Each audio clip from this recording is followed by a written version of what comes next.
Hello मेरे प्यारे students, तो फाइनली अपना आरआरबी एएलपी का स्कोर कार्ड भी जारी हो गया। बहुत सारे स्टूडेंट्स के सिलेक्शंस हुए हैं और सिर्फ सिलेक्शंस नहीं, 80 नंबर, 82 नंबर, 87 नंबर, इस टाइप्स के नंबर आ रहे हैं उन लोगों के आउट ऑफ 100। तो इस हिसाब से तो जब कट ऑफ देख रहे हैं हम कि 10 से 15-20 नंबर तक भी लोगों को नॉर्मलाइजेशन का इफेक्ट देखने को मिल रहा है, तो मेरे प्यारे बच्चों कहीं ना कहीं कट ऑफ तो उतनी ज्यादा नहीं कही जा सकती है। तो जिन लोगों के सिलेक्शंस हो गए हैं उन लोगों को मेरी ओर से बहुत बहुत शुभकामनाएं हैं। लेकिन मेरे प्यारे बच्चे, एक बात ध्यान रखना, सीबीटी 1 क्लियर करना कोई बहुत बड़ी बात नहीं है, ये एक स्टेप है। अभी डिफिकल्ट वाले स्टेप आप लोगों को चढ़ने हैं, ये बात ध्यान रखो। अभी 15 बच्चे आए हैं, 15 गुना, और इन 15 गुना में से 14 गुना बच्चा फेल होना है। यानी कि जो अभी सेलिब्रेशन चल रहा है, सेलिब्रेशन का टाइम नहीं है, क्योंकि टाइम बहुत कम है।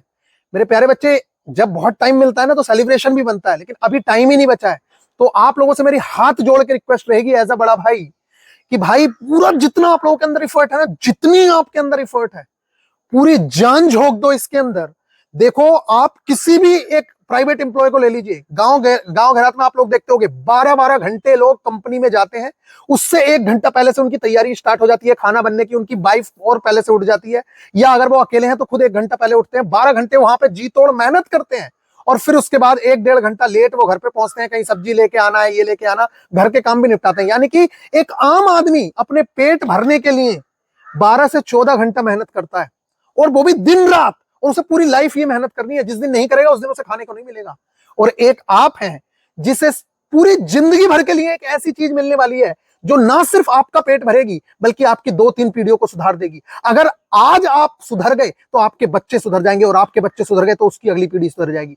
आपके पास एक चांस है अपनी इस गरीबी वाली पीढ़ी को ऊपर उठाने का। आपको एक अपॉर्चुनिटी दी है भगवान ने, और कहते हैं कि किस्मत इंसान को एक बार चांस देती है, और जिन्होंने इस अपॉर्चुनिटी का फायदा उठा लिया तो वो कम मेहनत में भी सिलेक्शन ले लेते हैं और सफलता प्राप्त करते हैं और बहुत ऊपर तक चले जाते हैं। ऐसा नहीं है कि आगे जिन लोगों का नहीं हुआ उनका कभी होगा ही नहीं, ऐसा नहीं है। मेहनत बहुत करनी पड़ेगी। अगर आप लोगों का आज नहीं हुआ, देखिए आप एक बात ध्यान से समझिए, आप लोगों को ना इस टाइम पे बहुत बेहतरीन गाइडेंस की जरूरत है। अगर आप लोगों को गाइडेंस नहीं मिली ना तो आप लोगों का ये सिलेक्शन किसी काम का नहीं रहने वाला है। मैं आप लोगों को समझा देता हूं। अच्छा, एक बात बताइए, मान लेते हैं, देखो मैं आपको एग्जांपल देता हूं। मेरे साथ ऐसे कई लड़के थे जिसके 68 नंबर, 67 नंबर ऐसे नंबर आए थे सीबीटी 2 के अंदर। उन लोगों ने सीबीटी 1 क्लियर किया, सीबीटी 2 क्लियर किया, बहुत खुश थे, साइको दिया, साइको भी पास हुए, मेडिकल भी दिया, और फाइनल सिलेक्शन नहीं हुआ। ऐसा क्यों? उसके पीछे रीजन है।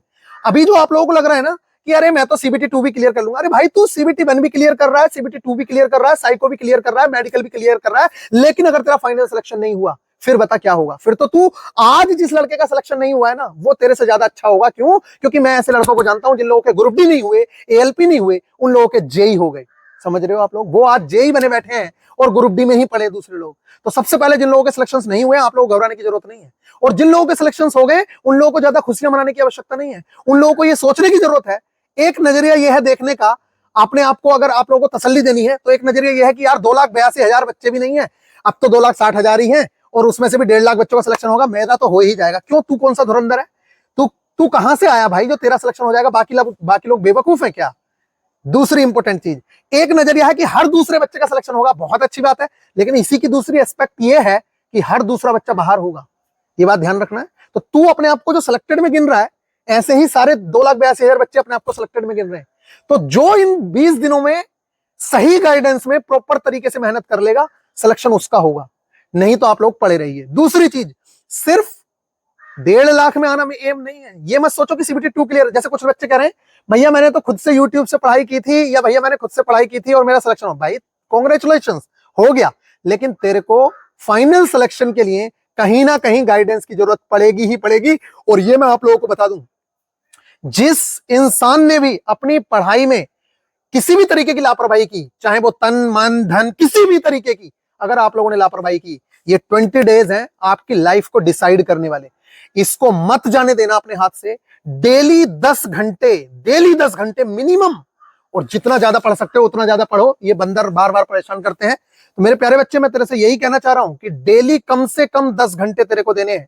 इस हिसाब से तेरे पास 200 घंटे का समय होगा, जिसमें 50 घंटे 40 घंटे तेरे को ट्रेड को देने हैं, समझ रहे? और 40-50 घंटे के आसपास 30-30 घंटे तेरे को उसको देने।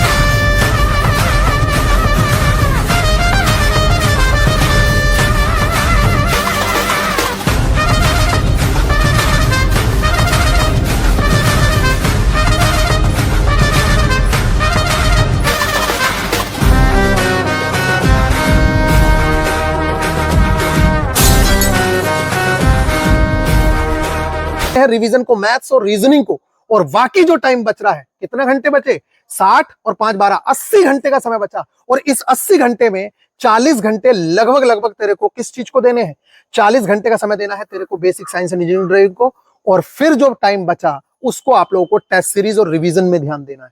अब मेरे प्यारे बच्चे, तेरे को पर डे किस हिसाब से बांटना है, तो आप मिनिमम 8 घंटे लेके चलते हैं पढ़ाई के, और बाकी टाइम अपना रिवीजन का और टेस्ट सीरीज का रखना। तो 3 घंटे तेरे को basic science and engineering drawing में देने हैं, 3 घंटे, और 3 ही घंटे तेरे को मैथ्स और रीजनिंग के रिवीजन के लिए देने हैं। नए सिरे से मत पढ़ना, मैं बता रहा हूं तेरे को, मैथ्स और रीजनिंग का रिवीजन करना, और 2 घंटे तेरे को ट्रेड के लिए देने हैं, और ये 8 घंटे तेरे पूरी तरीके से कंप्लीट हुए। इस तरीके से भाई तूने पढ़ाई कर ली, कोई माई का लाल रोक नहीं सकता है। अब बताता हूं मैं आप लोगों को कि हम लोग क्या कर रहे हैं। आपको 7 टारगेट्स देने वाले हैं, पूरे सिलेबस को हमने 7 टारगेट्स के अंदर डिवाइड कर दिया है, क्योंकि हम लोग इससे पहले कंप्लीट करवा चुके हैं पुराने स्टूडेंट्स को।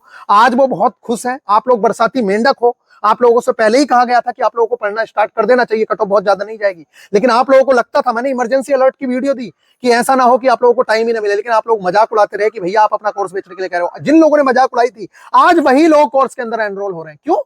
आज तो आपके पास टाइम ही नहीं है, पैसा भी उतना ही दे रहे हो।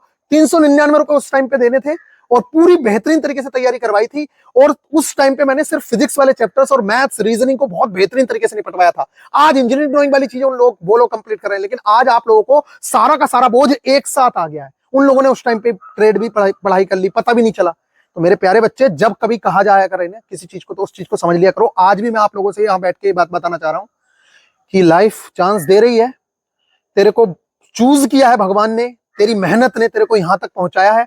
अब इस अपॉर्चुनिटी को मत खो देना, वरना जिंदगी भर पछताएगा, ये बात समझ लेना। मेहनत करनी पड़ेगी, 5 साल का इंतजार कर। देखिए, या तो तू 20 दिन मेहनत कर ले पूरी जान झोंक के, या फिर अगले 5 साल इंतजार कर ले और बेरोजगार ले ले, और जो जिंदगी में तेरे लिखा है वो हो जाएगा ऑटोमेटिकली, फिर मजदूरी करते फिरना।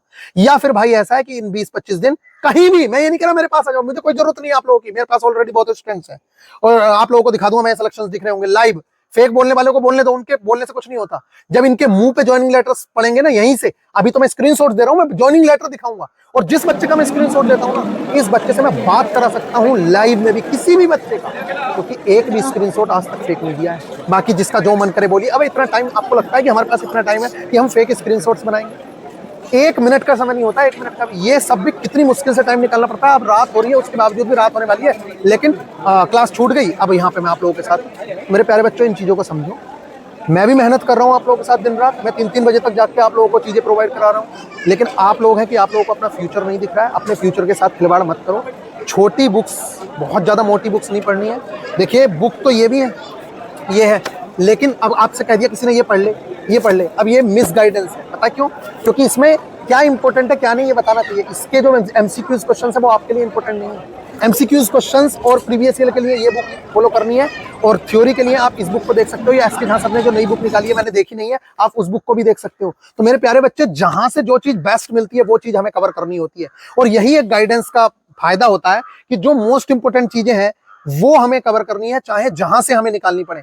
आप लोगों को अभी पता नहीं है यूपीएससी वाले बच्चे क्या करते हैं, भले ही कोचिंग, तो गाइज वहां पे जो है बंदर आ गया था और अभी भी यहीं पे है, और उसके बावजूद भी मैं यहाँ पे खड़ा हूं। तो मेरे प्यारे स्टूडेंट्स, आप लोगों को पता नहीं है, अभी कभी किसी भी टॉपर से आप पूछ के देखना, वो लोग क्या करते हैं, अपने सारे सोर्सेज को, चाहे कहीं से भी मिले उन लोगों को सोर्सेज, वो अपने सोर्सेज को जुटाते हैं, चाहे वो कोचिंग कहीं कर रहे हो, लेकिन अगर उन्हें पता है कि यार इस वाली कोचिंग में बहुत अच्छे नोट्स मिलते हैं एनवायरमेंट के, और उसी से क्वेश्चन फंसते हैं, तो वो लोग वहीं से उस चीज को कवर करते हैं। तो इन चीजों का ध्यान रखें। बाकी गाइडेंस की वैल्यू मैं आप लोगों को कल समझाऊंगा, कल वीडियो दूंगा, बहुत बेहतरीन तरीके से चीजें कवर कर